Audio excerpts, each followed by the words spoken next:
The Pharisees and Sadducees came to Jesus and tested him by asking him to show them a sign from heaven. He replied, "When evening comes, you say, 'It will be fair weather, for the sky is red,' and in the morning, 'Today it will be stormy, for the sky is red and overcast.'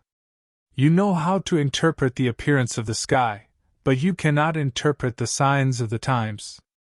A wicked and adulterous generation looks for a sign, but none will be given it except the sign of Jonah." Jesus then left them and went away.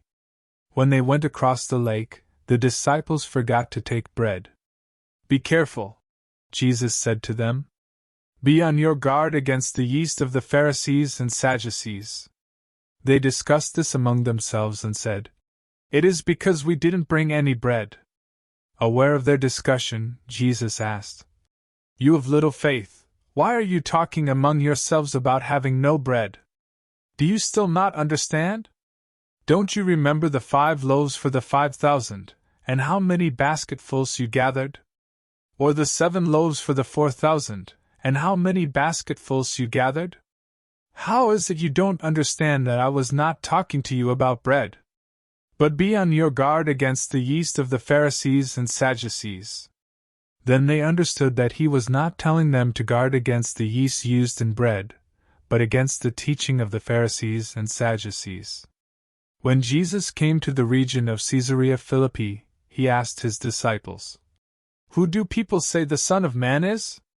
They replied, "Some say John the Baptist, others say Elijah, and still others, Jeremiah or one of the prophets." "But what about you?" he asked. "Who do you say I am?" Simon Peter answered, "You are the Messiah, the Son of the living God." Jesus replied, "Blessed are you, Simon son of Jonah, for this was not revealed to you by flesh and blood, but by my Father in heaven. And I tell you that you are Peter, and on this rock I will build my church, and the gates of Hades will not overcome it. I will give you the keys of the kingdom of heaven. Whatever you bind on earth will be bound in heaven, and whatever you loose on earth will be loosed in heaven." Then he ordered his disciples not to tell anyone that he was the Messiah.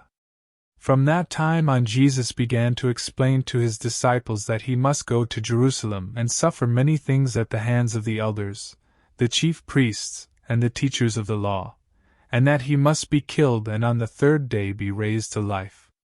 Peter took him aside and began to rebuke him. "Never, Lord," he said. "This shall never happen to you." Jesus turned and said to Peter, "Get behind me, Satan! You are a stumbling block to me. You do not have in mind the concerns of God, but merely human concerns." Then Jesus said to his disciples, "Whoever wants to be my disciple must deny themselves and take up their cross and follow me.